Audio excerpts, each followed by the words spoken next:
And now, it's time for a Star Trek story.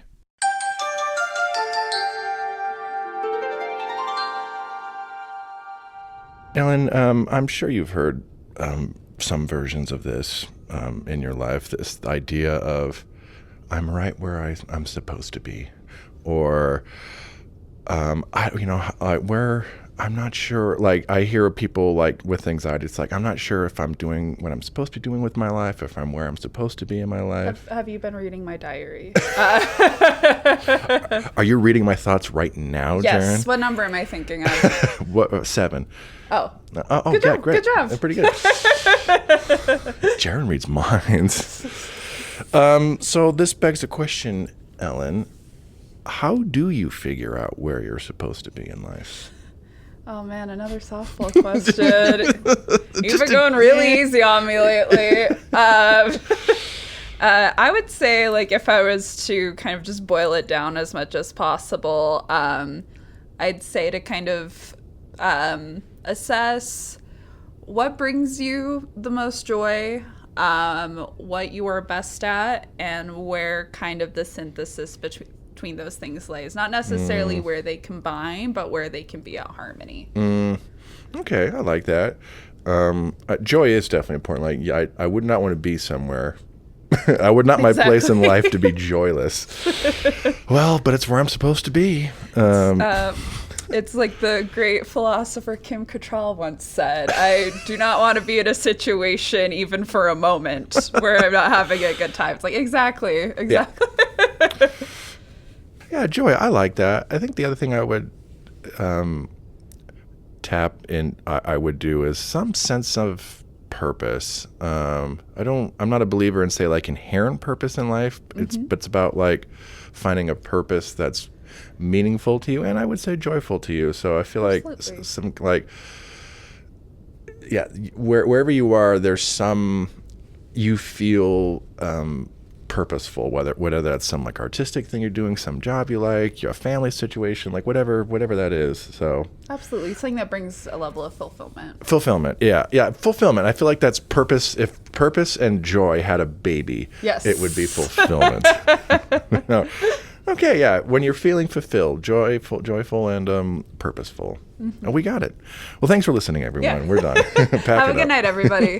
Get home safe. No, Star Trek would be very upset with me and would write me a very strongly worded letter if we did not ask Star Trek's opinions on purpose and meaning and life. But fortunately, we are watching Star Trek today on today's episode of Star Trek Stories. Oh, because I was wondering. Yeah. Which one are we watching? I thought we were watching Care Bears in Space. Right. Oh, Star Trek. Been holding out for that. Yes, welcome to Star Trek Stories, everyone. This is episode 109, Children of the Comet. I am your fateful host, Jaron Hatch, and I'm joined here by my destined co-host, Ellen Marie Lewis. Hello, Ellen. Hello, Jaron. This is the final episode in our look at the other Star Trek shows. So if you're new to the podcast, in the other Star Trek shows, we have been introducing Ellen to all of the non-TNG Star Trek shows. That's mostly been your exposure at this point. So, but after today, you will have watched most of them, I think, except for Discovery. Yeah, which I understand the reasoning behind that. It is a little hard to just like drop me into the middle of that. Yeah, it's so serialized. So I am planning to cover more Discovery up for Phase 2. So, and I'm like, maybe we'll get Ellen to be a co-host again for that. Yeah, last time we watched Babel, our episode of Deep Space Nine, where our intrepid Chief O'Brien got the whole station sick and then got yelled at. Poor guy. He just can never catch a break. Yes, on the show today for our final batch of episodes is a dear friend, a former member of the Boys House, and one of our most frequent guests from Phase 1. Sitting in the captain's chair, the very lovely Jake Barnes is here with us today. Woo! Yeah. I'm so excited to be here. Phase 2. Phase 2. The Deuce. Electric Boogaloo. This time, it's personal. This time, it's personal. Now, Jake, you were here for a bunch of episodes for Phase 1. Your very first one was Amok Time. Oh, wow. Fuck or Die. That was one of our earliest episodes we did. Yes. It was like episode So good. 5 or something.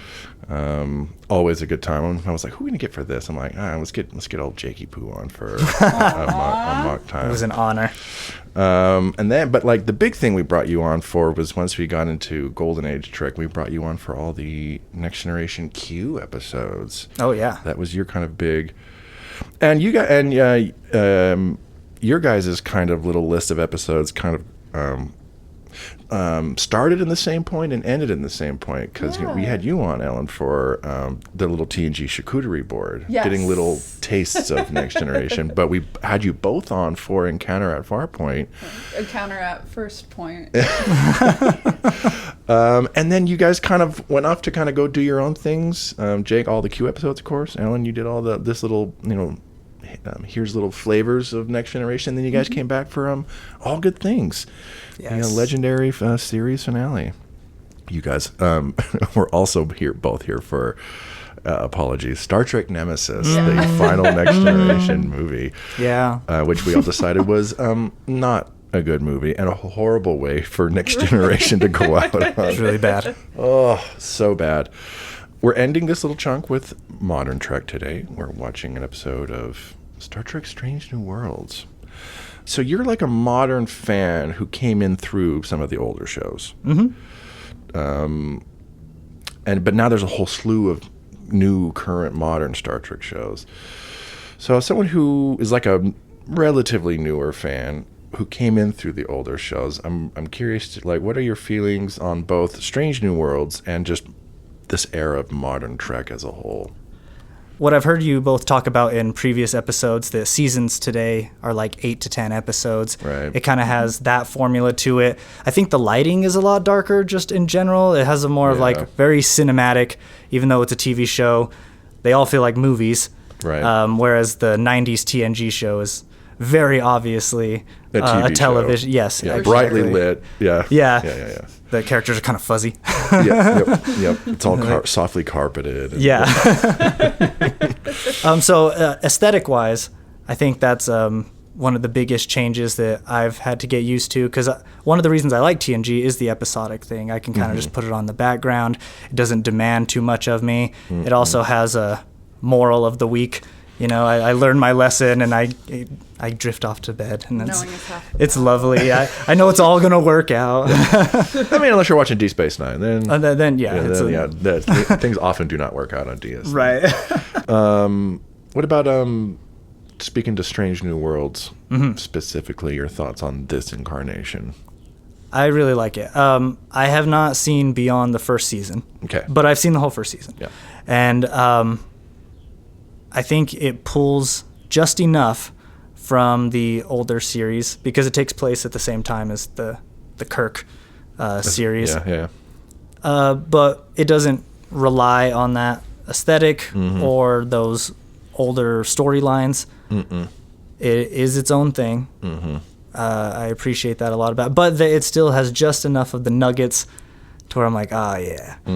Yeah. I like those red trim throughout the bridge and stuff like that. I'm like, oh, killer. The orange, yes. The orange from the 60s. I don't know about that shit, but fuck, the orange. Okay, fair. But you haven't seen the season 2 or 3, so just the first season so far. Yeah, so far. Okay. I plan on it. Yeah. Well, before we get into it real quick, we'll pass the question over to you, Jake. What do you think? How do you figure out where you're supposed to be in life? How do you figure out where you're supposed to be in life? Like how do you know? Because like you said, when someone says like I'm where I'm supposed to be, it's like, how do you know? I think it comes in different places in your life. Yeah. When I was like 5 years old, I was very certain. This is it. This is I know what's gonna be. And then when I was 15, it was another certainty. Yeah. Even when I turned 30, I was like, all right. Yeah. And it's so I guess the portion of figuring it out is, I love your answer of fulfillment, being the child of purpose and joy. But as I get older, I also have to, and sometimes unfortunately, factor in this reality factor. Sure. I can't dunk a basketball. Those hoop dreams went out the window back in 7th grade. It might not happen. It might not happen. It might not happen. I can try really hard, but there are just limitations. Yeah. And I'm sure we can come up with many things that we have no control over, but prevent us from doing the things we want to do in this world. So it is that factor as well.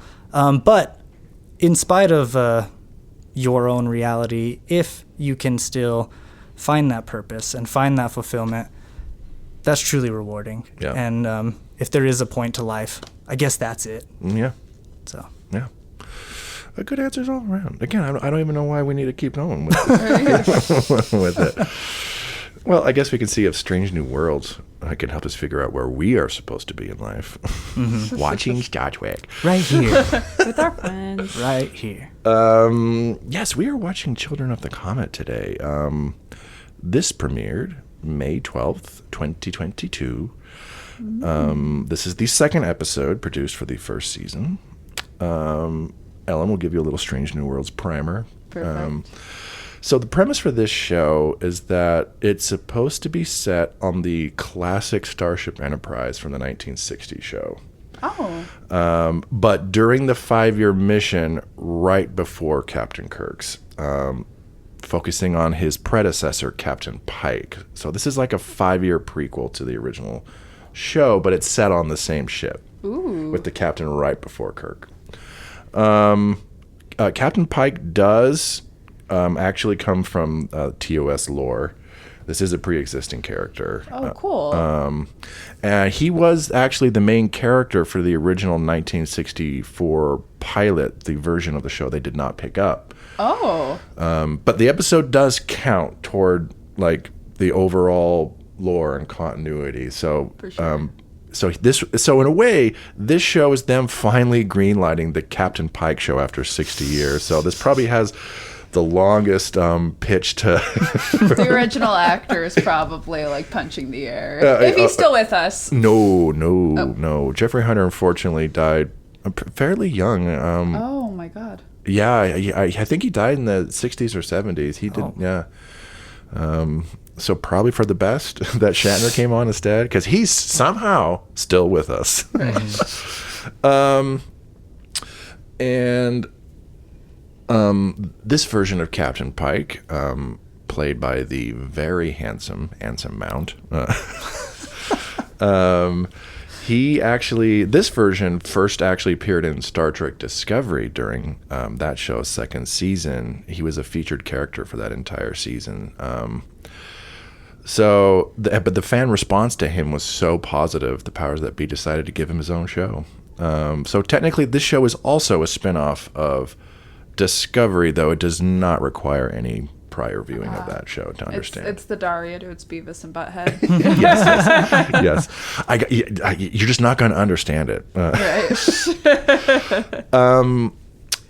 So because they decided to do a Captain Pike show, they decided that this show was going to channel that kind of more colorful vibe of the original show, but with a modern flair to it.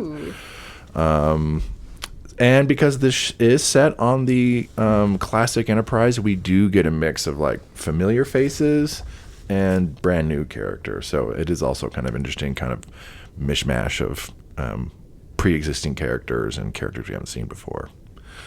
It's also good to note that one of the overarching conceits for this show is that due to some timey-wimey shenanigans, Captain Pike knows what his future fate is. And that in less than 10 years, he's going to be horribly injured and disfigured rescuing some cadets, leaving in his body in this barely functioning vegetative state for the rest of his life. And so he knows this is coming for him in the next 10 years at some point. Oh my God. And he's seen it too. He has seen it happen to himself, and he sees exactly what he's going to be in it. And so it's pretty awful. Oh my God. Holy shit. Yeah. All right, for everyone at home who's going to watch along with us, Star Trek Strange New Worlds is streaming on Paramount Plus. You can find it by bringing up Season 1, Episode 2, and we will be back after we watch Children of the Comet.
different pitches elicit different responses. What's the light show? Is it good? The Comet systems seem to be controlled by music. Lieutenant Kirk thought these symbols were a code. Music is just sound waves, which can be represented by numbers. What if the code is harmonics? Someone help me out here. I skipped music class. Harmonics are just the ratios between frequencies. Every note vibrates at a specific frequency. Double that frequency, and you get the same pitch an octave higher. That's the 2 in our code. Triple the frequency and you get a perfect fifth. 5 times the frequency is a major third. The code is a major chord. Why would an alien species write music the way we do? Musical notes are easily derived from math.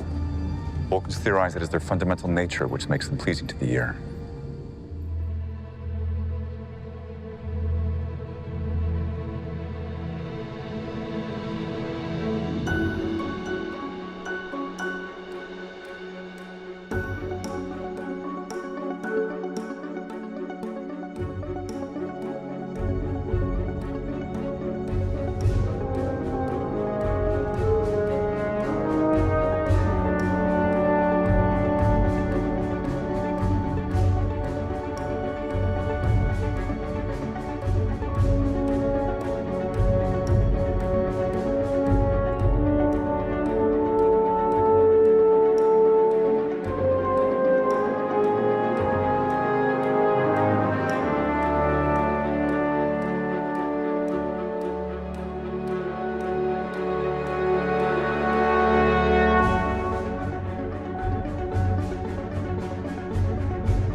We just got done watching Children of the Comet.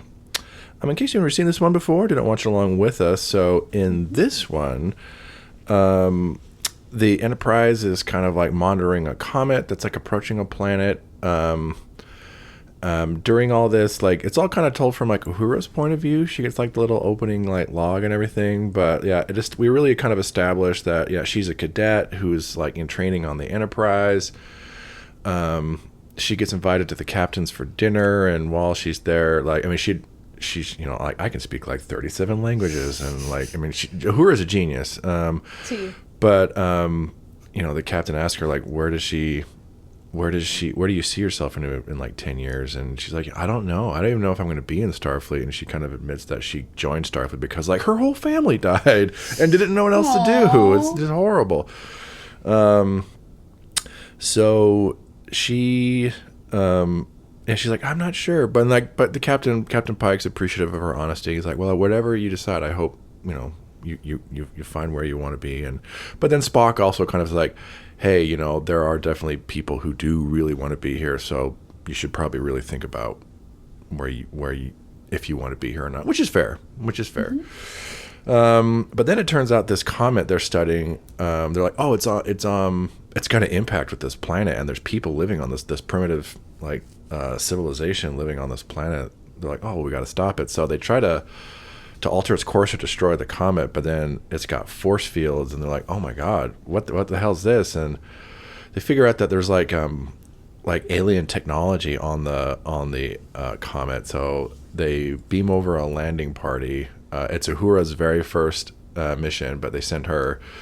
I mean, long story short, they kind of figure out that like and these other guys show up, the shepherds, these aliens show up and tell them like to stop interfering, and Captain Pike's like, well, this comet's going to destroy this planet. They're like, we don't care. And they tell them it's like, you know, this comet was actually created by this other species, and there's several of these comets throughout the galaxy, and they seed life on planets, and these aliens just kind of monitor them and make sure that, you know, no one fucks around with them. Meanwhile, on the Comet, Uhura figures out that the aliens who built this speak in music, and so she's able to communicate with it pretty quickly. How are we going to get it to lower the shield? Let me try this. The force shield lowered. Oh my God. First try. But Uhura is able to prove herself on the landing party, and she's able to figure out that it does speak in music, and is able to communicate with it, and it tries communicating with them, and she's able to kind of download some info, but she's like, it's going to take a while to translate this. Meanwhile, they come up with a plan to affect the trajectory of the comet. So without them really touching it, they send Spock in a shuttle to kind of heat up some of the surface and alter its trajectory and everything. And everything turns out fine. They save the species, and it turns out that this comet, with its new altered trajectory, it basically introduces some new stuff to the atmosphere that allows it to kind of have rain and stuff in a way that it wasn't able to have. They're this will actually be able to now support a big civilization, and this planet was not able to support that before. They're like, huh. And then they speak with the shepherds again. They're like, oh, you see, it's all as it was meant to be, and we told you and everything. And Uhura does figure out that she's able to translate the data. She's like, actually, this comet knew everything that we did to change its course and everything. It knew that was going to happen, and that it was factored into its course long ago. And so all this was all meant to happen and everything. And they're like, oh, well, that's pretty cool. And that's more or less the episode. We do get a little bit of, they do talk about some of Pike knowing the future, and and there's a few conversations with him in number one, and she's like, don't just surrender yourself to this fate. You don't know. And he's like, okay, I'll think about it. And that's kind of more or less Children of the Comet. I don't think I've missed anything too big. Jake, we'll start with initial thoughts. Yeah, initial thoughts on Children of the Comet. Children of the Comet. Balanced is the word that comes to mind in terms of it's the second episode of a new show within a franchise that's very well established. Balance is a big thing for them to juggle. Second episode out. Yeah, and I think they nail it. Yeah. There's just enough of the nostalgia factor within the Enterprise ship and some of the design elements. Spock, absolutely. Even you get a Kirk character. Yeah, we didn't really talk about it, but the guy with the mustache who gets zapped, their xenoanthropologist, I think, that's Samuel Kirk, who is a character from the lore. That's Kirk's brother. Oh Kirk's my God. brother. Why did I not know we had siblings? Yeah. He does have a brother, and so he is a character on this show, Kirk's brother. I mean, eventually Kirk himself shows up on this show, but who plays Baby Kirk? Oh, what's his name? I feel like what's he from? The Vampire Diaries? I'll have to look him up. I can't remember. I should know this. I know who plays him. Interesting. If it comes to me, I'll let you know. All right. But Kirk does eventually show up. They slowly roll out the classic characters over the course of this show. Oh, cool. Balance. Yeah. A lot with the older stuff and the newer stuff. I think they struck that really nicely. Yeah, I mean, even though, I think you're right. There is a lot of nostalgic elements, but I'm like, this is not just the 60s show again. No, not even close. I always like to describe this as like a 2020s remix of the 60s show, but it's not just a repeat of the 60s show. Yeah. Let's work it out on the remix. We get different characters, and there is its own kind of vibe and voice. Yeah. Definitely its own voice. I think a lot of that for me also came from the captain. Pike. His energy is way different than a lot of the others. One line that comes to mind is the aliens that they're speaking with ask Pike, are you a reasonable man? And I feel like if that were Sisko, if that were Picard, if that were Archer, yes is the immediate answer. He was like, I like to think so. Humble King. Yeah. He's a lot totally more is. laid back. He doesn't quite have the forcefulness to his leadership. The leadership is still there. Oh yeah, he's clearly the guy in charge, but yes. it's such a laid back, Right, he's like friendly energy he Like has. chill cat. your high school teacher would let them call you by their first name. Oh yeah. He's That's the definitely dude. Yeah, I mean he's Captain Sexy Space Daddy. Is Captain Sexy Space Some Daddy. That's people Mike. call me Space Daddy. Some call me the gangster. I mean, that's what he is, though. That's what he is. He's also got the Paramount Mountain for his Oh my hairstyle. God! Yeah, I was gonna say that was Ensign very Mount, interesting. Ensign Paramount. Yes. The swoop of love. I mean, also the design. We talked a little bit about the design while watching it. It does have that kind of like mid-century. It's channeling that kind of mid-century thing the '60s has, but it's not just a carbon copy repeat of it. It's also this kind of 2020s. So it is still modern, but it's also channeling that '60s, mid-century modern. So this gives it an interesting kind of look and flair. I like the retro futurism of it all. Yeah. Pompadours. And I've also kind of talked about the shows. I'm like, I feel like if you put every single Star Trek show ever made into a blender, this is what comes out. And speaking to your thing of like being balanced, it's like it just kind of feels like this is kind of the I agree. the ultimate Star Trek show in a way. This is not my favorite Star Trek show, but in its own way, it's kind of like all of them at the same time, Everything, everywhere. all at once. Yeah, balance. I think that's a good. The humor, but there's the tension, there's the action, there's the people in. There's still the scenes of people in rooms talking about stuff. Yeah. Yeah. Well, there's a relatability too, I think, with Uhura. I'll expand upon that more. Yeah, we'll get into her, of Yeah. course. Alan, your initial thoughts on your first episode of Strange New Worlds, Children of the Comet? I'd really like to echo what Jake said about balance, because I feel like I don't know how much this has come up on mic as off mic, but feels like a lot of newer iterations of Trek, or like once after the original series, there's kind of like a second episode like curse. Lull, yeah. Yeah. As a way, to be generous.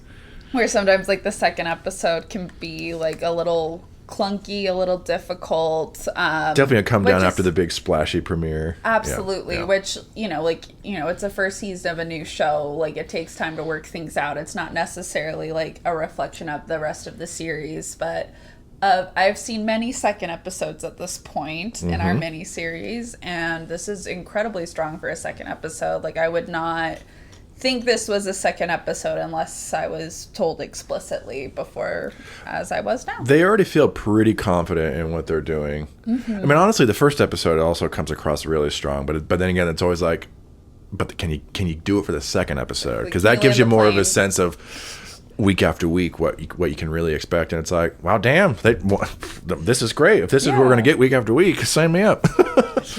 Yeah. I felt like for the newly introduced, or at least new to me, characters that we got to meet, like, I got a really good understanding of kind of their motivations, what was going on with them, with our new space daddy. Like the way that they've like handled in this episode him grappling with knowing exactly how he's going to die and when, and the way that he's processing that he knows the names of the cadets he's going to save, that he's checking like in the like space FBI database, like, bring up all their files, please, all these kids. like just like checking like what age all of these people are now, and trying to get kind of a better idea of when things are going to happen. I don't know, I thought that was like a really interesting way to explore someone who is kind of coming to terms with the fact that they know exactly how they're going to die, and trying to figure out just kind of when and process it. It's really, for how kind of like laid back and like friendly and supportive, and kind of like, he's very whimsical too, but it's really dark. Yeah. It's a really dark aspect to his character that we don't quite get with the other. None of the other series leads has something like this hanging over them. It's kind of interesting. I'd say even just in terms of like art imitating life, I feel like some of the most whimsical people I know in my day-to-day life are some of the people who've kind of experienced some of the most awful things that I'm aware of, that internally quietly suffering. But and are, have decided to just like kind of continue to live life to the fullest as they continue to process like what has happened in their past or in their future, I guess, in this instance. Yeah. It's wild. Yeah, it's an interesting aspect to his character, and it makes him... It's like he's a pre-tragic character. Like, he hasn't done anything, but he knows something, and he's such a good guy. Yeah. That's what's so, like, it's like, you're such an awesome guy, and just having to know that this horrible thing is coming for you within 10 years, it's like, brutal. Brutal. And just when he asked, the little scene where he plays it really well, when he asks Lieutenant Uhura, like, where do you see yourself in 10 years? But then there's that moment, and, like, number one, he's like, yeah, you've asked that question a bunch of times, but it's a little different this time. And it's like, yeah, he's never asked this question since knowing he's going to meet this horrible fate. So you see him when he asks it, he's like, where do you see yourself in 10 years? Not that I'll know. Not like, oh, geez. Mamma mia. I'll be okay. Yeah, really. Yeah, it's a very interesting, like, he's so lighthearted and likable, but just you can't help but just be like, oh, buddy, that's awful. Right. It's so That's sad. rough, buddy. It's tragic. Yeah, this is the second episode of this show they made and that we've watched on the show. But, like, yeah, 2 for 2, I think, so far. We are just, like, coming out really strong. This is probably just one of the best 1-2 punches coming out the gate for a Star Trek show, for being honest. Now, I will say, like, there are definitely episodes of the show I don't like, but that's every Star Trek show. Totally. But, like you said, there is kind of like a second episode, and I'm like, no, well, not this show. Like, it doesn't feel like a second episode in a way. It just feels like, yeah, they know, it feels like we've been doing the show for 5 seasons, and they know exactly what they're doing. They've worked out all the kinks already. It feels like it. I mean, you think this is like, what, like the 12th Star Trek show or whatever, or 11th. You'd think by this point, I'm like, I think we got it. Yeah. I think we got it. Maybe so. My only criticism, and I'm like, this is more of a nitpick, so it's a great episode.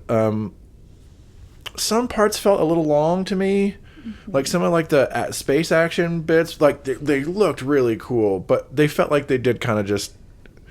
like, some of the shots of the Enterprise flying, like, behind the Comet coming over, and, like, Spock doing his shuttlecraft thing, like, we kind of got the same kind of action scene twice. It just, like, you know, the ship flying through all this stuff, and it looked great, but it did feel like both versions went on for just a little too long. I'm like, okay, yeah, we're still going. You know, on some level, you also want to show off your budget and some big action sequence and everything. They definitely, like, they have a good budget. It looks like, every time I watch the show, I'm like, it looks like the production values are just fantastic. Like, maybe the very cinematic. Maybe like the show with, like, the biggest production values out of every Star Trek show. I really like all the design and aesthetic and feel of, like, the 90s shows, the golden age. I mean, that's still probably my preferred version, but for sure, this looks and sounds incredible. It's like, geez, like, it's a movie. Yeah. It's a movie, but even the shots, like, there's no like, the TV head to toe shot with 4 characters, and, you know, it's all a lot of medium to close ups. Yep. A lot of cutting almost every line.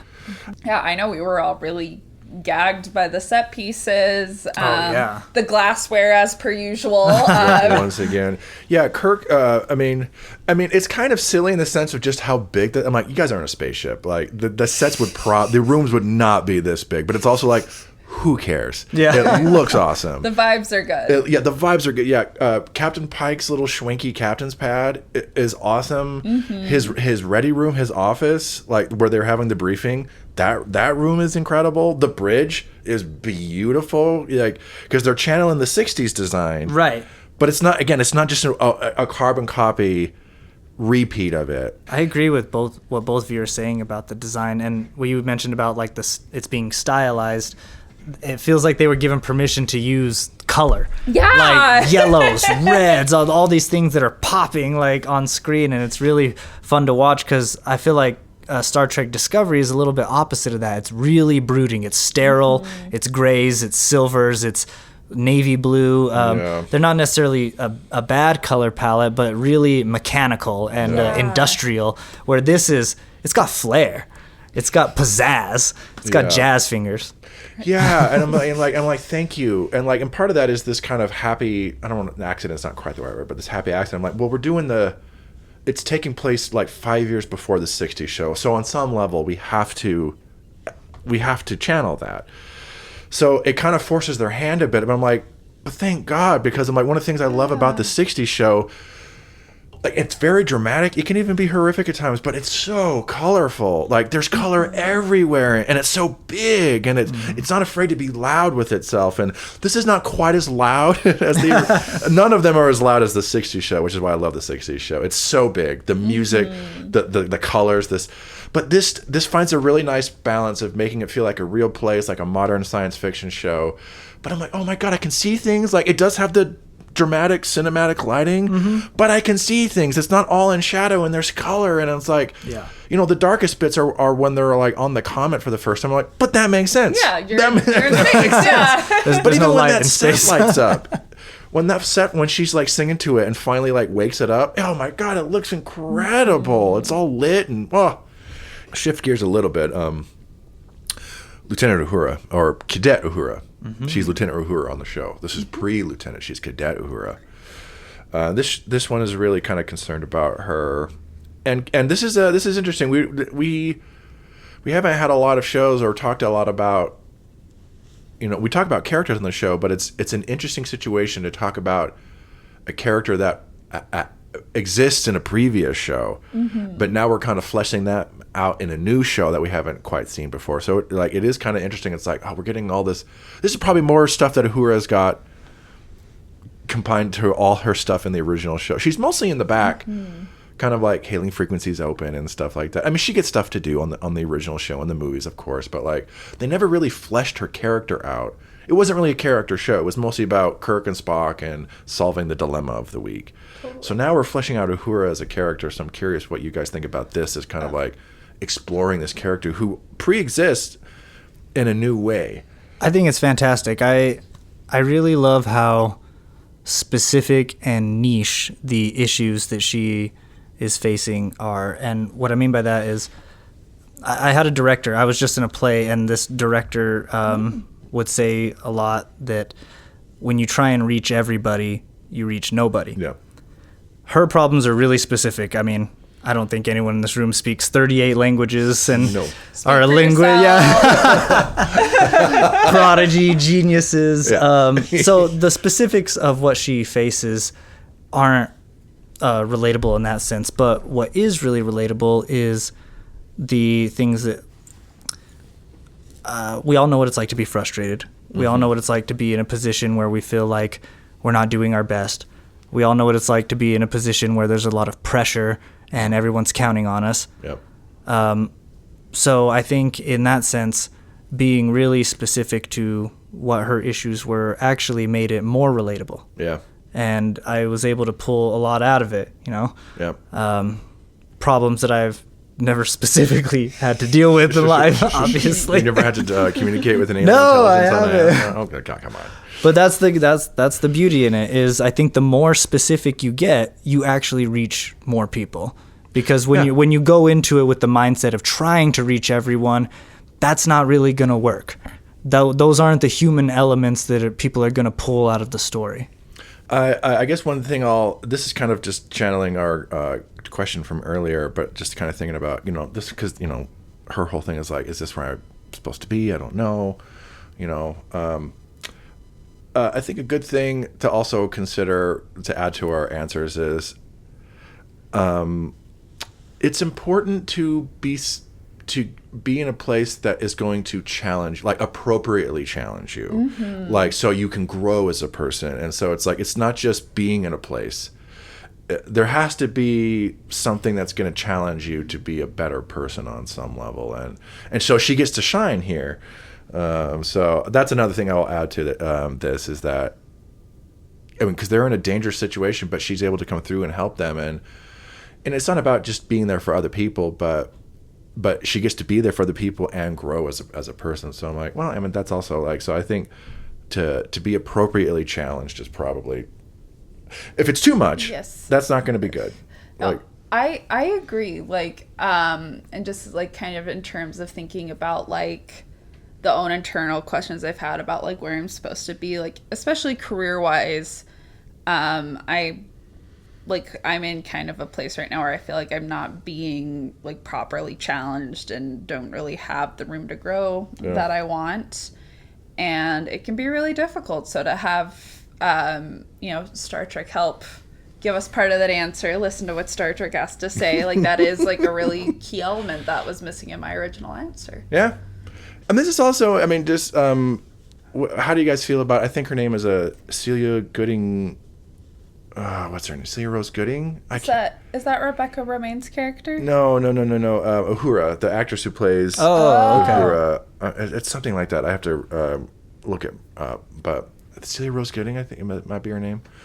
What do you guys, I mean, like Nichelle Nichols is so iconic. Yeah. Mm-hmm. Even though it is kind of like she's, not super fleshed out on that show, but Nichelle Nichols is why Uhura is such an iconic character. She is really selling what is given to her. Like she is really working very well. And You like believe those hailing frequencies are open. Yes.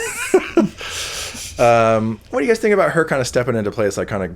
Does she feel like a good kind of like young version of Uhura, like maybe 5 years before the original show? I think she's a pretty good choice. Like I feel like it's not to the point of like Spock where it's like, oh, like you look like Spock. Like I feel like the resemblance isn't as strong, but Sure. Just in terms of like what she's doing with her performance, I think she's a great choice.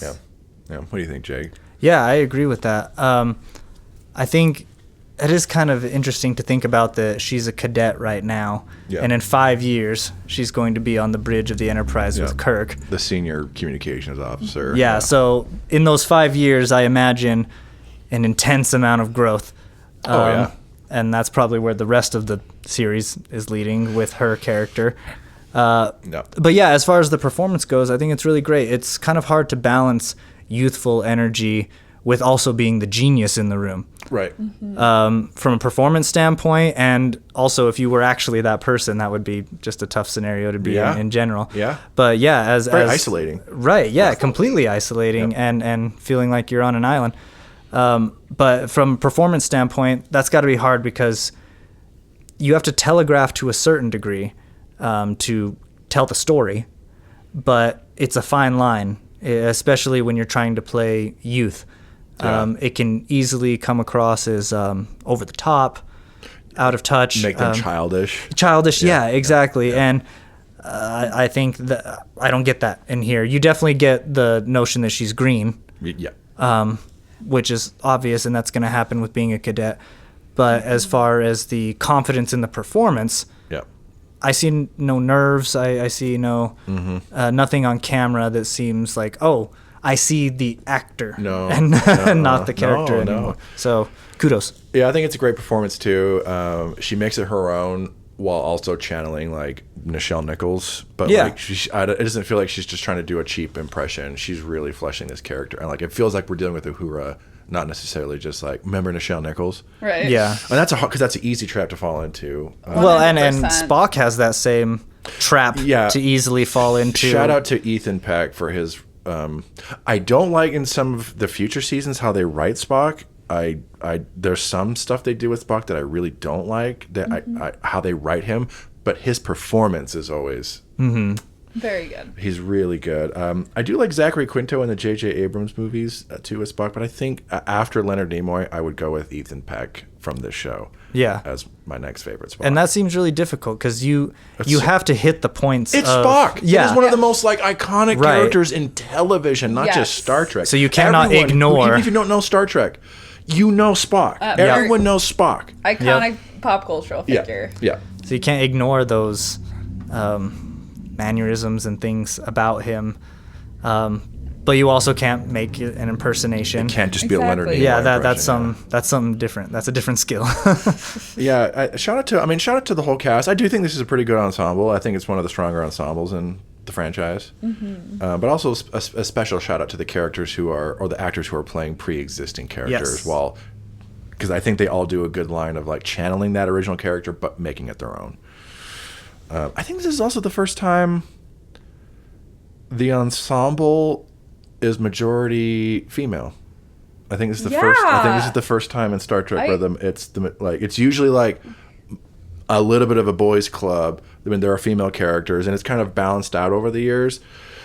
But I think it's the first time it actually skews that there's more women in the cast and crew than men. I noticed like after a lot of them went to go see the Comet, that basically besides the captain, like it was entirely women still on the bridge. Yeah, it's mostly women. It's really dope. Which some people have complained about. I'm like, wow, the 11th Star Trek show in the 2020s has a majority, not even an all women, a majority women. Oh, come on. Right. Come on. Yeah, it's too woke. Who would believe women on driving the bridge? I mean, come on. Wow. Tell me you've never worked at like a library or an arts nonprofit or like. I mean, yeah, like guys, there are so many women in NASA, like women scientists. It's like, who do you think would be actually in Starfleet? Right. Come on, get the fuck out of here. Exactly. Women on the bridge. Just enjoy the story, you fuck. Like why does that matter? Like, yeah, why does it matter at all? The hell are we going? and it makes me suspicious because I'm like, if you are the captain and you are surrounded by because let's be honest, this cast is pretty hot. Yeah, everyone's pretty hot on the show. No one unpleasant to look at on the screen. Okay. This is probably the hottest Star Trek cast. New York's hottest Star Trek cast is.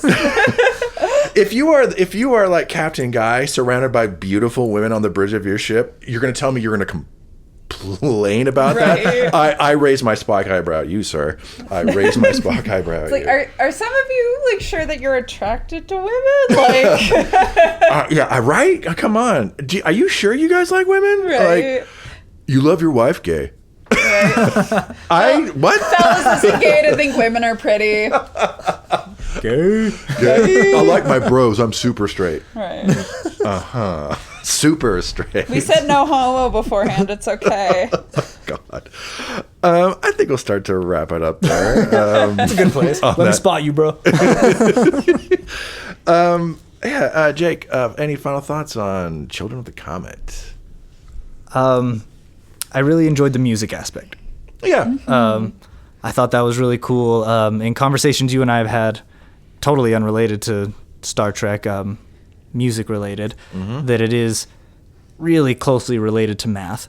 Yep. It is like the universal language. Which they really get into in this one. Yeah, they really do. Yeah. And if we were to attempt to communicate with other beings, that would be a good Close Encounters. No, but like there's literally a movie about this. Yeah. Close Encounters. So yeah, it does get a little Close Encounters, but I'm like, I think it's the first time they've ever done anything like that, and quite like this. I'm like, I could use more Close Encounters. I dig it because it's the truth. I mean, if these things were to really happen, that would be a form of communication. Is vibration, frequency, sound.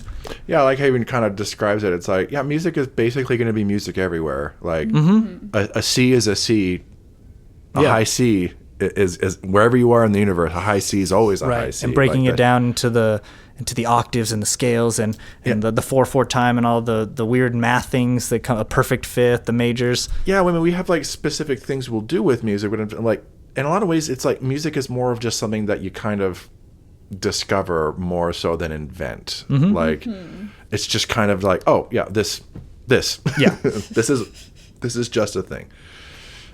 Yeah, I do like that aspect to it. It's really cool, and like that whole sequence where they're kind of doing the singing, and I mean it looks awesome. It's a very effective sequence. It got a touch corny. You touched on it when they're like trying to get her to lower the shields, and she just pulls some melody out of her. Lower the shields. Lower the shields. And they go down. Lower the shields. Okay, you got it. And it fucking worked. First try. Like, oh wow, look at that, dope. She should have beatboxed. I wonder what would have happened. Yeah, I mean, if anything, my name's Uhura, and I'm here to say, if you could lower the shields today. And then they all die. Oh yeah. I mean, if anything, I would have liked a little more like musicking. And just a little less starship action sequence like that. Like that's great what's in there, but I thought the music scenes were more effective set pieces than Totally. Yeah, because they said this whole thing with music, but then it just kind of ends with like starship stuff, and I was like, no, it should be like a music. Right? Yeah. Like that would be like another like critique, but I'm like, it's more of a nitpick than anything. Like I think it all still works, but I would have liked to see a little more of like a little more musicking, because what we got was great. I just wanted a little less starship action, a little more music. If I could adjust the dials. Ellen, final thoughts on Children of the Comet? My final thoughts are that I owe a formal apology to the people behind the show Hannah Montana. As you know, it is the 20th anniversary Of course. this month. Of course. And I've been thinking a lot lately about how ridiculous it is as a premise that someone can put on a wig a different hair color than theirs, not have anything else to conceal their face, and nobody in their close circle of personal friends realizes that they're the same person until watching most of this episode and finding out that Rebecca Romaine is in this, but because her hair color is different than I am used to seeing her, I did not recognize her, and I feel really dumb. So yes, just changing your hair color and having the exact same face you always have can change your entire appearance. I was wrong. I mean, I will eat crow. People criticize that, like, you telling me people aren't going to clock that Superman is Clark Kent just because of the glasses. I'm like, you'd be surprised. Yeah. Because you're not expecting it. If your brain is not expecting, your brain is expecting Superman. If this guy comes in wearing glasses, that's not, you're not like, oh, you're probably Superman. Like, Right? I mean, it is silly, but I'm like, again, you didn't recognize that was Rebecca Romaine. No. And as soon as you're like, they weren't trying to hide that. They weren't even trying to hide it. And that's just literally a hair color thing. That's it. That's it. You're like, if your brain's not expecting it, you won't clock it. Exactly. Yep. Anniversary. Yes. I wish I had come up with the term. I believe Miley Cyrus did herself. Yeah, apologies to Rebecca Romaine. Yes. I promise, my fan, I love you. We all love you, Rebecca Romaine. We love you, Diva. She's at the beginning of the second Austin Powers. It's great. Yeah. He's like Is doing she? a photo shoot with Ivana Humpalot. And Rebecca Romaine is in that scene. I still can't get over her and Conan kissing on Conan O'Brien back in the day. Like, they got something hot and heavy. I'm like, oh my God. Rebecca and, like, I mean, I'm not complaining. This is good TV. Right. This is good TV. Conan and Rebecca Romaine going at it on late night sign me up. I feel like it's very much like an example of like when you ask a bisexual women like who their celebrity crushes are, be like, oh, like Rebecca Romaine, and then like Conan O'Brien. Good choices. Good choices. Right. Final thoughts? Geez. I mean, shout out to, again, I don't know if I said this on mic. I think I said it off mic. Shout out to whoever's doing the hairstyling for this show. Like, not only is everyone hot, everyone is sporting an incredible haircut. Yes. I mean, Anson Mounts, of course, takes the peak. But the helm? Ortega's hair. Rebecca Romaine probably has, like, the safest, but her long hair is still beautiful. Spock, of course, has got the Mo bowl cut going on. Uhura's got the really short hair. They all got like a really cool hairstyle, and I'm like, so shout out to the hairstyling for Star Trek. It should be called Star Trek Awesome Haircuts, is what the show should be called. Strange New Worlds, more like Great Do Worlds. Great Do Worlds, yeah, that's exactly what. And if any, like, what's crazy is that his pompadour gets bigger. Like in the second season, that thing is huge. And You're somehow His hair different. is full of secrets. They keep coming up with these slightly different coiffs for his hair. Yeah, I know. I love it. I'm pretty sure one of them is like, okay, that is the Paramount Mountain. That just is the Paramount Mountain. All right, I think we'll end it there. Well, Jake, thanks for coming to come back. This is your first appearance for Phase 2. Man, this has been amazing. Thank you both for having me. We're going to be wrapping up. So fun. You too. We're going to be wrapping up this batch of episodes, but there will be future batches, and I would love to have you back on for them at some point, Jake. And I mean, I know you live far away. At some point, I would love to finally snag you as a co-host. Let's do it, man. We could do it. We could do it virtual. If you don't like, if the drive's hard, but I'm like, at some point, I got to get Jake. Phase 5. I'll ask off mic how far away you are. I'm not going to dox you. at the very least, though, more guest appearances in the future. I also feel like I owe you a better Star Trek movie. So You do owe us a better Star Trek. You feel that way because it's true. I mean, we are going to, in phase 2, I have scheduled just one of them, and it is one of the good ones, so. Oh, good. But we'll get there. All right, everyone home. Thank you for listening to our coverage. We hope you enjoyed our coverage of Children of the Comet, if not the episode itself. If you like what we're doing here on Star Trek Stories, please click on all the engagement and algorithm buttons that are available to you. You can also email us at storystartrek@gmail.com, or you can join our Discord by clicking on the link in the show description. Next time, I mean, we're done with watching these episodes, Down. So next time, this is going to be us kind of sitting down, talking about what we just watched, and we're finally, as we've been promising, you are going to rank now all these shows from least, not necessarily like the episode itself. Yes. But just getting these little teases, you're going to be sharing us your list of these shows ranked by least interested to most interested to continue as someone who has only seen like the Next Generation stuff. And maybe I'll figure out what my purpose is with continuing my Star Trek explorations on my own. Ellen, you're right where you're supposed to be. Aw. Thank you, bestie. All right, everyone. Yeah, we'll see you next time. We'll be wrapping everything up. Until then, toodaloo, and hopefully a comet is not en route for your planet, and the religious zealots are sorry. It's got to crash. If not, start doing your scales. Yeah. Practice your scales. Make sure your hair looks nice. This is why I should have taken those piano lessons, like Mom always said.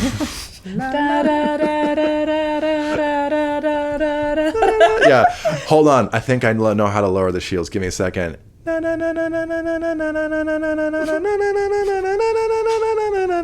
they all die. Chopsticks. Yeah. They chop you up. If you're going to San Francisco.